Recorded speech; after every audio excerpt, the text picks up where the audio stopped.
श्री शौनक जी ने पूछा, महाज्ञानी सूत जी, आप संपूर्ण सिद्धांतों के जाता हैं।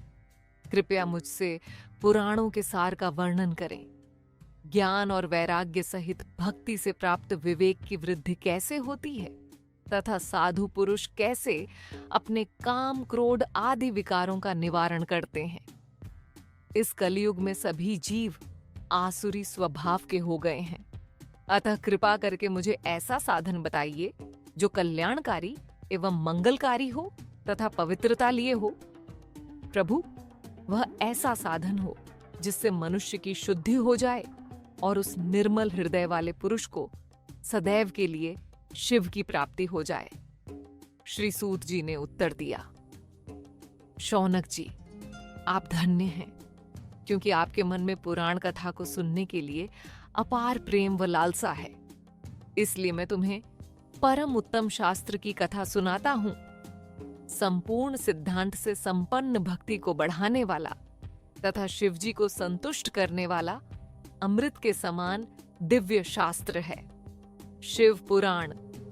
इसका पूर्व काल में शिवजी ने ही प्रवचन किया था। गुरुदेव व्यास ने सनत कुमार मुनि का उपदेश पाकर आदर पूर्वक इस पुराण की रचना की है। यह पुराण कलयुग में मनुष्यों के हित का परम साधन है। शिव पुराण परम उत्तम शास्त्र है। इस पृथ्वी लोक में सभी मनुष्यों को भगवान शिव के विशाल स्वरूप को समझना चाहिए। इसे पढ़ना एवं सुनना सर्वसाधन है। ये मनोवांछित फलों को देने वाला है। इससे मनुष्य निष्पाप हो जाता है तथा इस लोक में सभी सुखों का उपभोग करके अंत में शिवलोक की प्राप्ति करता है। शिव पुराण में 24,000 श्लोक हैं, जिसमें 7 संहिताएं हैं। शिव पुराण परमात्मा के समान गति प्रदान करने वाला है। मनुष्य को पूरी भक्ति एवं संयम पूर्वक इसे सुनना चाहिए। जो मनुष्य प्रेम पूर्वक नित्य इसका पाठ करता है वह निसंदेह पुण्यात्मा है। भगवान शिव उस विद्वान पुरुष पर प्रसन्न होकर उसे अपना धाम प्रदान करते हैं। प्रतिदिन आदर पूर्वक शिव पुराण का पूजन करने वाले मनुष्य संसार में संपूर्ण भोगों को भोग कर भगवान शिव के पद को प्राप्त करते हैं। वे सदा सुखी रहते हैं। शिव पुराण में भगवान शिव का सर्वस्व है। इस लोक और परलोक में सुख की प्राप्ति के लिए आदर पूर्वक इसका सेवन करना चाहिए। यह निर्मल शिव पुराण धर्म, अर्थ, काम और मोक्ष इन चारों पुरुषार्थों को देने वाला है। अतः सदा प्रेम पूर्वक इसे सुनना एवं पढ़ना चाहिए। ऋषि शौनक जी ने कहा, महाभाग सूत जी, आप धर्मज्ञ एवं परम तत्वों के जाता हैं। आपने हम पर कृपा करके यह अद्भुत और दिव्य कथा सुनाई है। इस कथा के समान भूतल पर कल्याण का और कोई साधन नहीं है। आपकी कृपा से हमने यह बात भलीभांति समझ ली है। सूत जी, कृपया ये बताइए कि इस कथा के प्रभाव से कौन कौन से पापी शुद्ध हो सकते हैं। कृपा पूर्वक इसे विस्तार से बताकर इस जगत को कृतार्थ कीजिए। सूत जी बोले, मुनिवर, जो मनुष्य पाप, दुराचार, काम, क्रोध, मद और लोभ में निरंतर डूबे रहते हैं, वे भी यदि शिव पुराण का पाठ करें या श्रवण करें तो शुद्ध हो जाते हैं और उनके समस्त पाप पूर्णतः नष्ट हो जाते हैं। इस विषय में मैं आपको एक कथा सुनाता हूं। देवराज ब्राह्मण की कथा। बहुत पहले की बात है। करात नगर में देवराज नाम का एक ब्राह्मण रहता था। वह ज्ञान से विमुख, गरीब, रस बेचने वाला तथा वैदिक धर्म से दूर था। वह स्नान संध्या नहीं करता था और उसमें वैश्यावृत्ति, भोग विलास की प्रवृत्ति बढ़ती जा रही थी। वह लोगों को ठगता था और अनेक निर्दोष व्यक्तियों की हत्या कर उनके धन को हड़प चुका था। उस पापी ने थोड़े से भी धन का उपयोग धर्म कर्म में नहीं किया था। वह व्याभिचारी और आचारहीन था। एक दिन वह घूमते फिरते दैवयोग से प्रयागराज झूसी जा पहुंचा। वहां उसने एक शिवालय देखा जहां बहुत से साधु महात्मा एकत्र थे। देवराज वहीं ठहर गया। उसी रात उसे तेज ज्वर आ गया और उसे बहुत पीड़ा होने लगी। संयोगवश वहां एक ब्राह्मण देवता शिव पुराण की कथा सुना रहे थे। ज्वर से पीड़ित देवराज भी उस ब्राह्मण के मुख से शिव कथा को निरंतर सुनता रहा। एक मास के बाद देवराज ज्वर से ग्रस्त अवस्था में प्राण त्याग कर मृत्यु को प्राप्त हुआ। यमराज के दूत उसे बांधकर यमपुरी ले जाने लगे। तभी शिवलोक से भगवान शिव के पार्षदगण वहां प्रकट हुए। वे कपूर के समान उज्जवल थे। उनके हाथों में त्रिशूल था, संपूर्ण शरीर पर भस्म लगी हुई थी और गले में नागों की माला उनकी शोभा बढ़ा रही थी। उन्होंने यमराज के दूतों को मार पीट कर देवराज को उनके चंगुल से मुक्त करा लिया और अपने दिव्य विमान में बिठाकर कैलाश पर्वत की ओर ले जाने लगे। यमपुरी में इस घटना से कोलाहल मच गया। यह सुनकर यमराज स्वयं अपने भवन से बाहर आए। सूर्य के समान तेजस्वी इन पार्षदों का धर्मराज ने विधिपूर्वक पूजन किया और ध्यानपूर्वक संपूर्ण घटनाक्रम को समझा। भयवश उन्होंने भगवान शिव के दूतों से कोई प्रश्न नहीं किया। तत्पश्चात शिवदूत देवराज को लेकर कैलाश पर्वत चले गए और वहां पहुंचकर उन्होंने ब्राह्मण को स्वयं भगवान शिव के हाथों में समर्पित कर दिया। ऋषि शौनक जी ने कहा, महाभाग सूत जी, आप सर्वज्ञ हैं। आपकी कृपा प्रसाद से मैं कृतार्थ हो गया। इस इतिहास को सुनकर मेरा मन आनंदित हो गया है। अतः भगवान शिव में मेरी भक्ति को बढ़ाने वाली अन्य कथा भी कृपया सुनाइए। इस कथा से यह स्पष्ट होता है कि भगवान शिव की कथा सुनने और उनके नाम का स्मरण करने से भी पापियों का उद्धार हो सकता है। देवराज ब्राह्मण, जो अपने जीवन में अधर्म, अन्याय और पाप में लिप्त था, मात्र शिव पुराण के श्रवण से ही मोक्ष का अधिकारी बन गया। भगवान शिव करुणा और कृपा के सागर हैं। जो सच्चे हृदय से उनका स्मरण करता है वह सांसारिक बंधनों से मुक्त होकर शिवलोक की प्राप्ति कर सकता है। इस प्रकार यह कथा हमें सिखाती है कि भले ही मनुष्य कितना भी पापी क्यों न हो, यदि वह भगवान शिव की कथा सुनता और श्रद्धा से उनका स्मरण करता है तो उसका जीवन भी पवित्र और धन्य हो जाता है। सूत जी बोले, हे शौनक, सुनो, मैं तुम्हारे सामने एक अति गोपनीय कथा का वर्णन कर रहा हूं। समुद्र के निकट वाजकल नामक एक गांव है जहां वैदिक धर्म से विमुख महापापी मनुष्य रहते हैं। वे सभी अधार्मिक हैं और उनका मन केवल विषय भोगों में लगा रहता है। वे देवताओं एवं धर्म में विश्वास नहीं करते।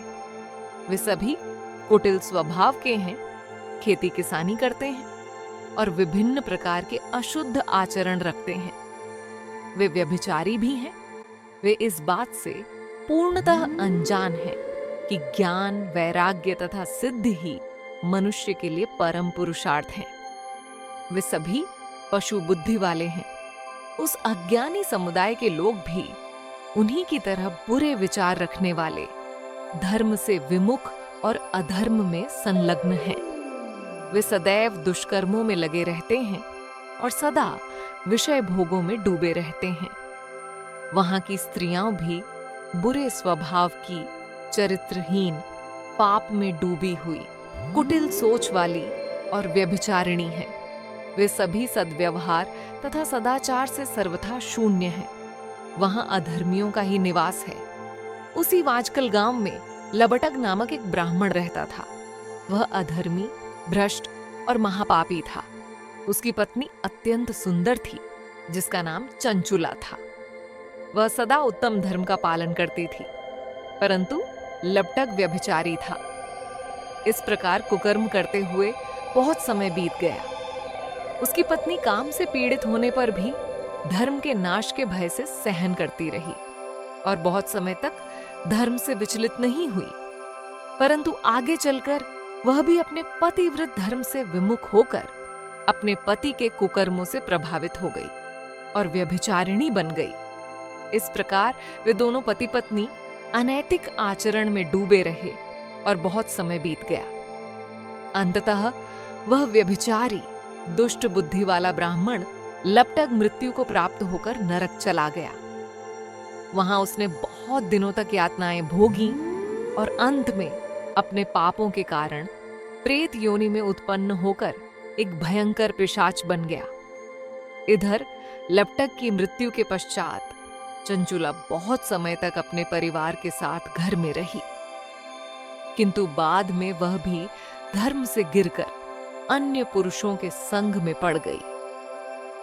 सतियाओं और विदुषी स्त्रियां भी अपने धर्म का पालन करती हैं, चाहे परिस्थितियां कैसी भी हों। यही तो तपस्या है। तपस्या कठिन अवश्य होती है, परंतु उसका फल मीठा होता है। विषय वासना में डूबा हुआ व्यक्ति इस सत्य को नहीं जानता, इसलिए वह विषय भोगों के विष फल का स्वाद लेते हुए भटकता रहता है। एक दिन दैवयोग से किसी पुण्य पर्व के अवसर पर वह अपने भाई बंधुओं के साथ गोकर्ण तीर्थ में गई। वहां उसने तीर्थ के जल में स्नान किया और परिवारजनों के साथ यत्र तत्र घूमने लगी। घूमते घूमते वह एक देव मंदिर में गई। वहां उसने एक ब्राह्मण के मुख से भगवान शिव की परम पवित्र एवं मंगलकारी कथा सुनी। कथावाचक ब्राह्मण कह रहे थे कि जो स्त्रियां व्यभिचार करती हैं, वे मरने के बाद जब यमलोक जाती हैं, तब यमराज के दूत उन्हें तरह तरह की यातनाएं देते हैं। वे उनके अंगों को तप्त लोहे की सलाखों से दागते हैं, उन्हें जलते हुए लोहे के पुरुषों के संग में डालते हैं। ये सभी दंड इतने कष्टदायक होते हैं कि जीव पुकार पुकार कर कहता है कि अब वह ऐसा कुकर्म नहीं करेगा, किंतु यमदूत उसे छोड़ते नहीं, क्योंकि कर्मों का फल तो सभी को भोगना पड़ता है। देवता, ऋषि और मनुष्य सभी कर्म फल के नियम में बंधे हुए हैं। ब्राह्मण के मुख से यह वैराग्य उत्पन्न करने वाली कथा सुनकर चंचुला भय से व्याकुल हो गई। कथा समाप्त होने पर जब सभी लोग वहां से चले गए, तब चंचुला ने उस ब्राह्मण देवता से कहा, हे ब्राह्मण, धर्म को न जानने के कारण मेरे द्वारा बहुत बड़ा अधर्म हुआ है। स्वामी, मुझ पर कृपा कीजिए और मेरा उद्धार कीजिए। आपके वचन को सुनकर मुझे इस संसार से वैराग्य हो गया है। मैं अज्ञान और पाप में डूबी हुई हूँ। मैं निंदनीय हूँ, मैं अधम हूँ।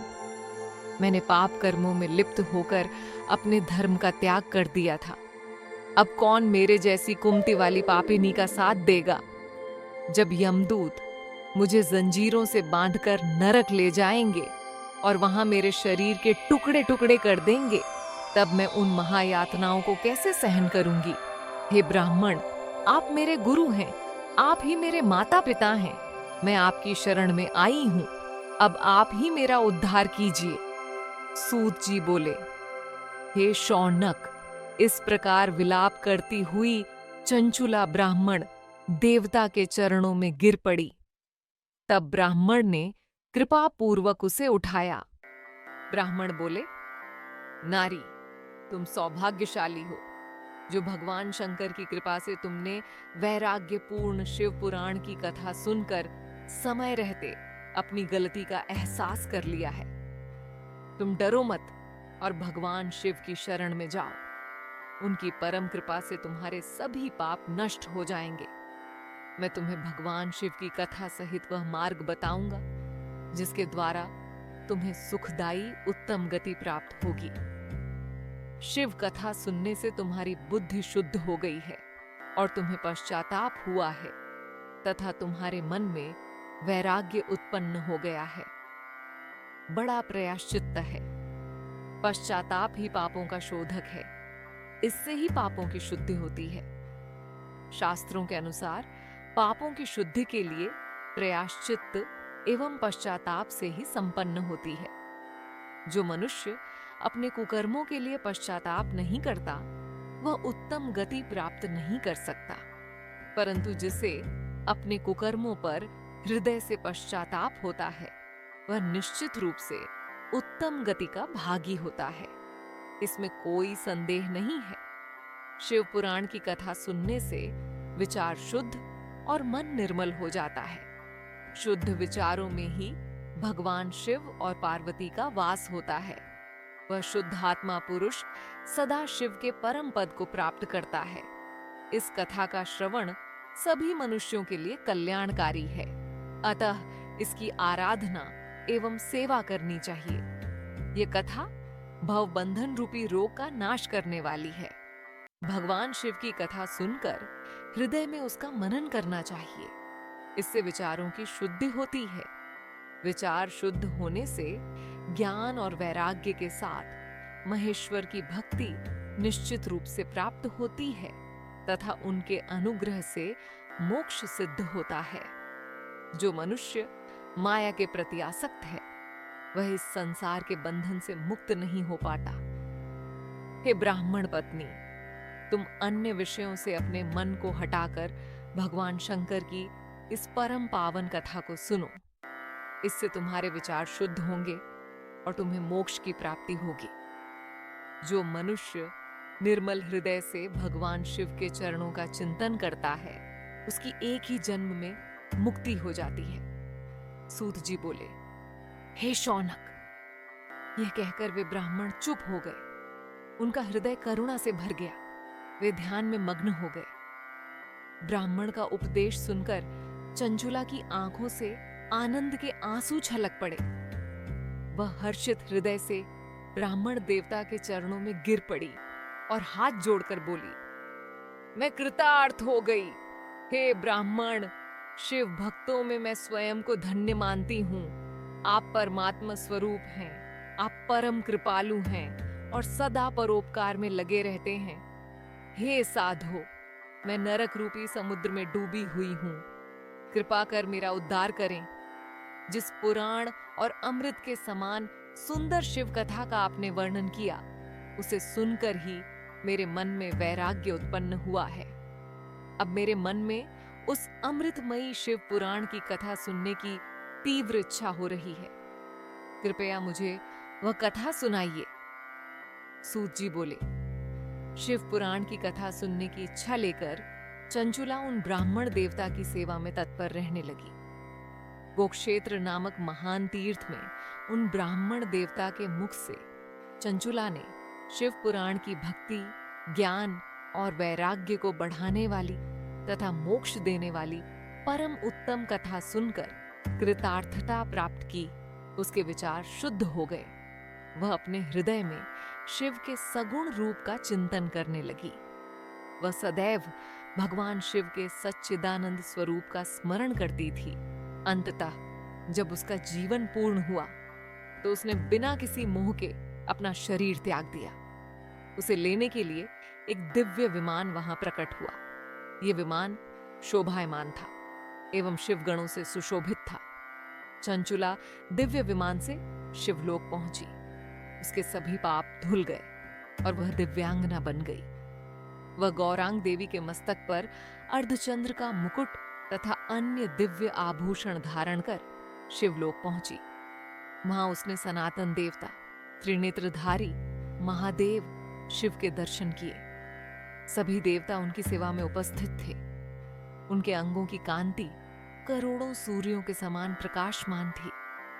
उनके 5 मुख थे और प्रत्येक मुख में 3-3 नेत्र थे। मस्तक पर अर्धचंद्राकार मुकुट शोभायमान था।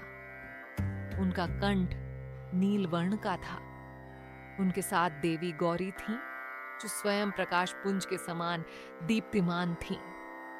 महादेव जी की कांति कपूर के समान गौर थी। उनके शरीर पर भस्म विभूषित थी तथा उनका दिव्य स्वरूप अनुपम था। इस प्रकार भगवान शिव के परम दिव्य स्वरूप के दर्शन कर चंचुला अत्यंत प्रसन्न हुई। उसने भगवान को बारंबार प्रणाम किया और हाथ जोड़कर प्रेम, आनंद और संतोष से युक्त होकर विनीत भाव से खड़ी हो गई। उसकी आंखों से आनंदाश्रु प्रवाहित होने लगे।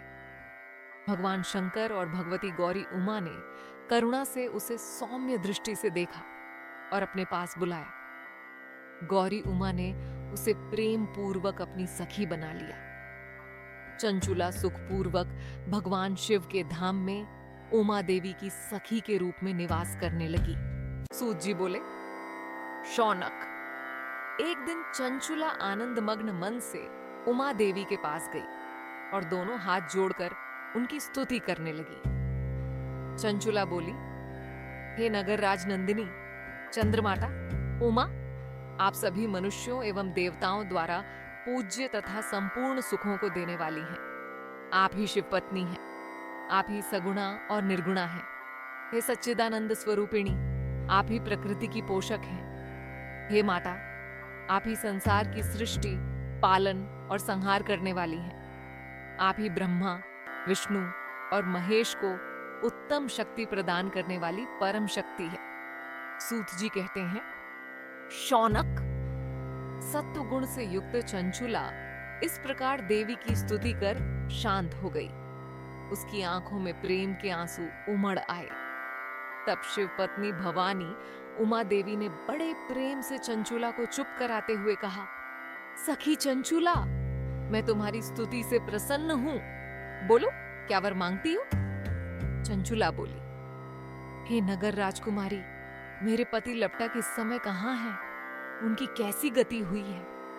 मुझे बताइए और कुछ ऐसा उपाय कीजिए ताकि हम फिर से मिल सकें। हे महादेवी, मेरे पति एक शूद्र जाति की वेश्या के प्रति आसक्त थे और पाप में ही डूबे रहते थे। गिरिजा बोली, बेटी, तुम्हारा पति लपटक बड़ा पापी था। उसका अंत बड़ा भयानक हुआ। वेश्या का उपभोग करने के कारण वह मृत्युपरांत अनेक वर्षों तक नरक में अनेक प्रकार के दुहक भोगने के पश्चात अब अपने शेष पापों को भोगने के लिए स्वर्णिम पर्वत पर पिशाच योनि में रह रहा है। वह वहां वायु पीकर रूप में रहता है और सभी प्रकार के कष्ट सहता है। सूत जी कहते हैं, शौनक, गौरी देवी की यह बात सुनकर चंचुला अत्यंत दुखी हो गई।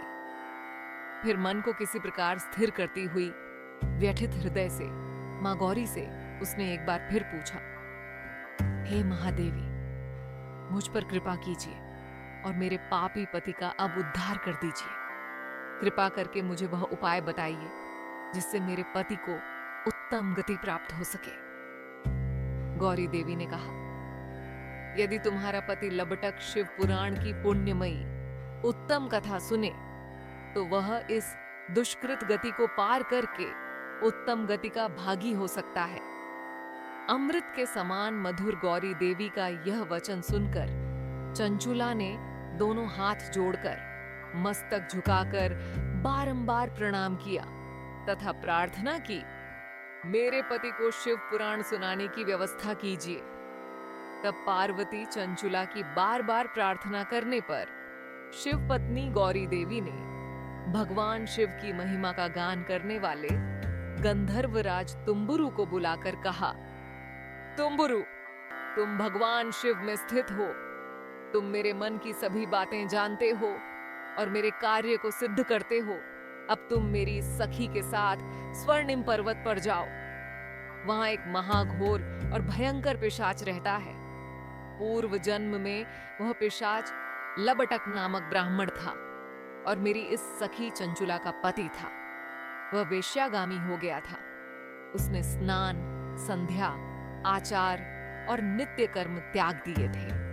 क्रोध के कारण उसकी बुद्धि भ्रष्ट हो गई थी। दुष्ट जनों से उसकी मित्रता तथा सज्जनों से द्वेष बढ़ गया था। वह अत्याचार करता, लोगों को सताता और उनके घरों में आग लगा देता था। चांडालों से मित्रता करता और नित्य वेश्याओं के पास जाता था। पत्नी का त्याग कर उसने पापाचरण किया। मृत्यु के बाद उसे पाप योनियों में यातनाएं भोगनी पड़ी और अब वह स्वर्णिम पर्वत पर पिशाच योनि में पड़ा है। अपने पापों का फल भोग रहा है। तुम उसके समक्ष परम पुण्यमयी पापों का नाश करने वाली शिव पुराण की दिव्य कथा का वाचन करो। इस कथा को सुनने से उसका हृदय सभी पापों से मुक्त होकर शुद्ध हो जाएगा और वह पिशाच योनि से उद्धार पालेगा। दुष्कृत गति से मुक्त होने पर उस पिशाच लपटक को विमान पर बिठाकर तुम भगवान शिव के पास ले आना। सूत जी कहते हैं, शौंक। मां उमा का आदेश पाकर गंधर्वराज तुम्बुरु प्रसन्नता पूर्वक अपने भाग्य की सराहना करते हुए चंचुला को साथ लेकर विमान से पिशाच के निवास स्थान स्वर्णिम पर्वत पर पहुंचे। वहां पहुंचकर उन्होंने उस विकराल आकृति वाले पिशाच को देखा। उसका शरीर विशाल था, उसकी ठोड़ी बड़ी थी। वह कभी हंसता, कभी रोता और कभी उछलता था। महाबली तुम्बुरु ने लबटक नामक पिशाच को पाशों से बांध लिया। उसके पश्चात तुम्बुरु ने शिव पुराण की कथा वाचन के लिए स्थान तलाश कर एक मंडप का निर्माण किया। शीघ्र ही यह बात सभी को झात हो गई कि एक पिशाच के उद्धार हेतु देवी पार्वती के आदेश से तुम्बुरु शिव पुराण की अमृत कथा सुनाने स्वर्णिम पर्वत पर आए हैं। इस कथा को सुनने की इच्छा से वहां बहुत से देवर्षि पधारे। सभी को आदर पूर्वक स्थान दिया गया।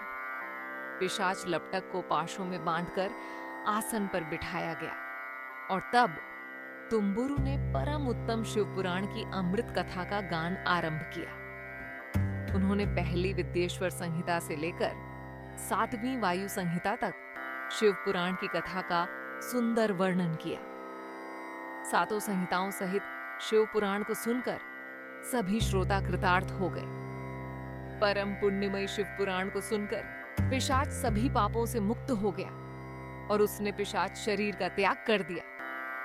शीघ्र ही उसका दिव्य रूप प्रकट हो गया। उसका शरीर गौर वर्ण का हो गया। शरीर पर श्वेत वस्त्र एवं दिव्य आभूषण आ गए। इस प्रकार दिव्य देहधारी होकर लपटक अपनी पत्नी चंचुला के साथ स्वयं भी भगवान शिव का गुणगान करने लगा।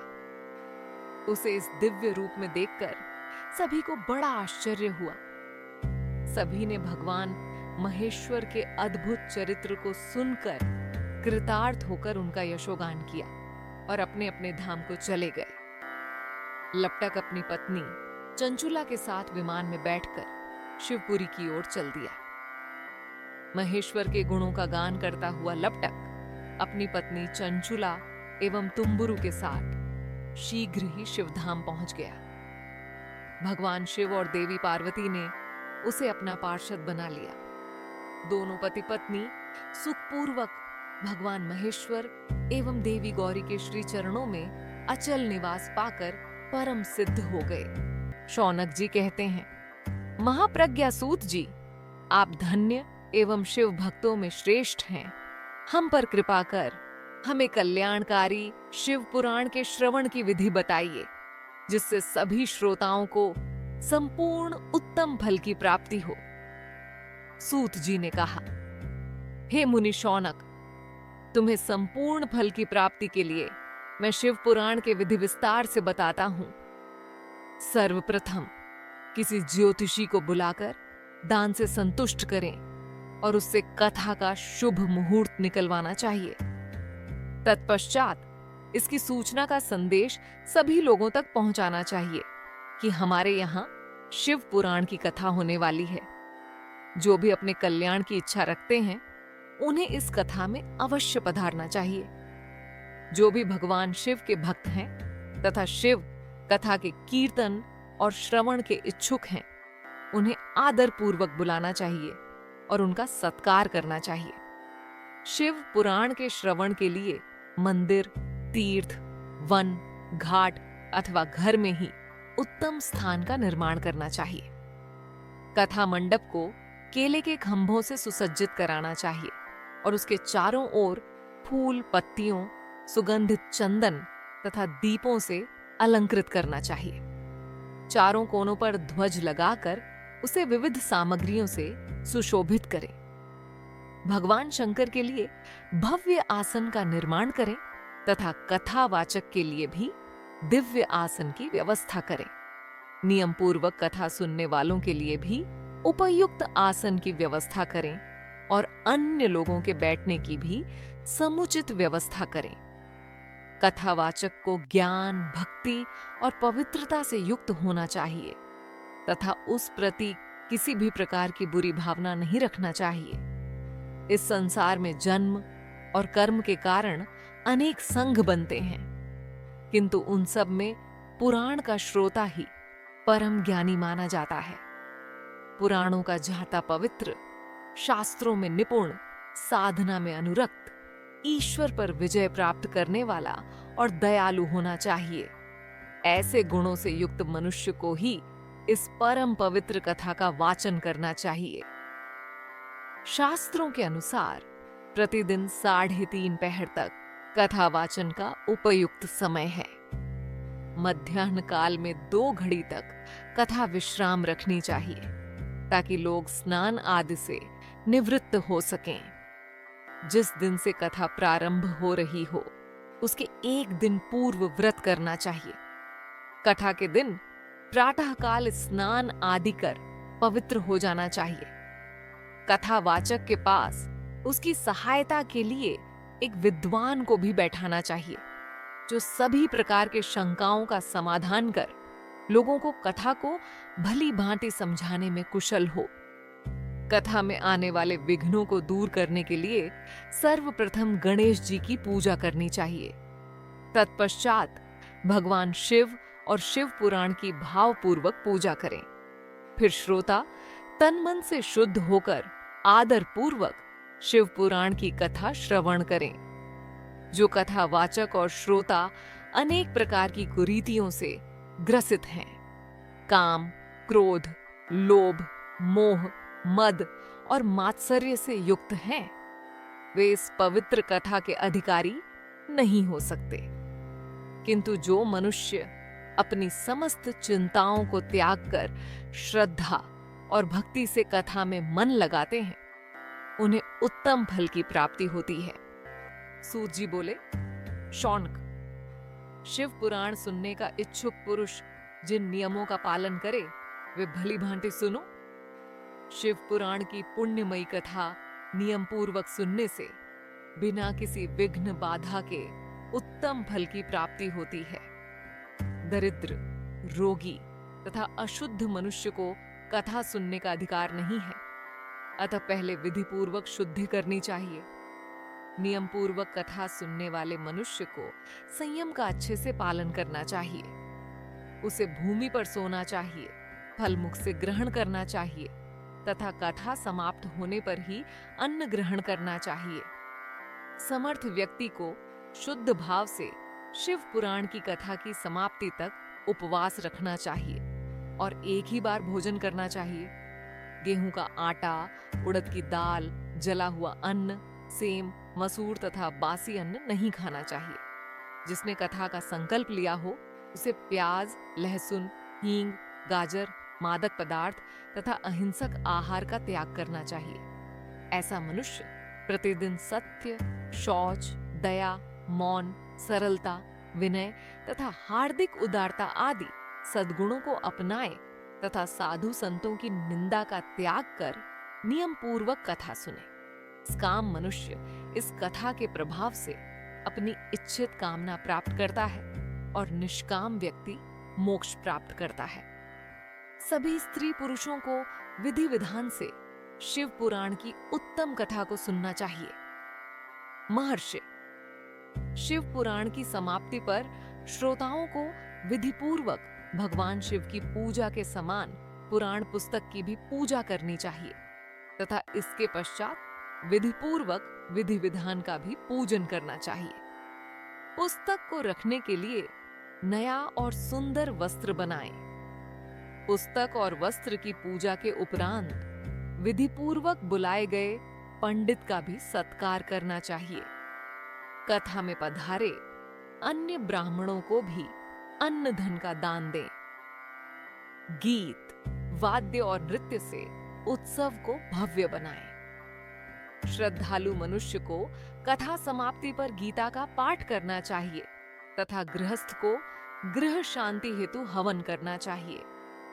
हवन नृसिंह संहिता के श्लोकों द्वारा अथवा गायत्री मंत्र द्वारा करें। यदि हवन करने में असमर्थ हो तो श्रद्धा पूर्वक शिव सहस्रनाम का पाठ करें। कथा श्रवण संबंधी संकल्प की पूर्णता के लिए शहद से बनी खीर का भोजन 12 ब्राह्मणों को कराकर उन्हें दक्षिणा दें। संपन्न व्यक्ति 3 तोले सोने का एक सुंदर सिंहासन बनाए और उसके ऊपर लिखी अथवा लिखवाई गई शिव पुराण की पवित्र पोथी विधिपूर्वक स्थापित करे तथा पूजा करके दक्षिणा अर्पित करे। फिर आचार्य का वस्त्र, आभूषण एवं चंदन से पूजन करके दक्षिणा सहित वह पुस्तक उन्हें भेंट करे। शौनक इस पुराण के दान के प्रभाव से भगवान शिव का अनुग्रह प्राप्त कर मनुष्य संसार बंधन से मुक्त हो जाता है। शिव पुराण को विधि पूर्वक संपन्न करने पर यह संपूर्ण फल देता है तथा भोग और मोक्ष प्रदान करता है।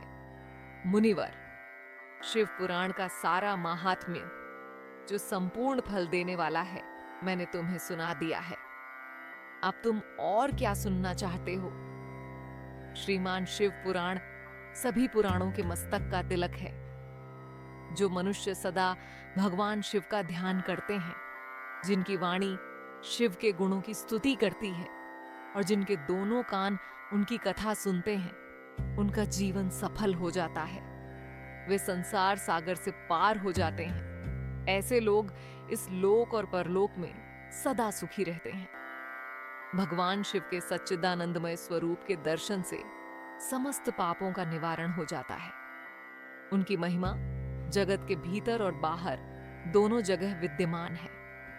उन अनंत आनंद स्वरूप परम शिव की शरण लेनी चाहिए।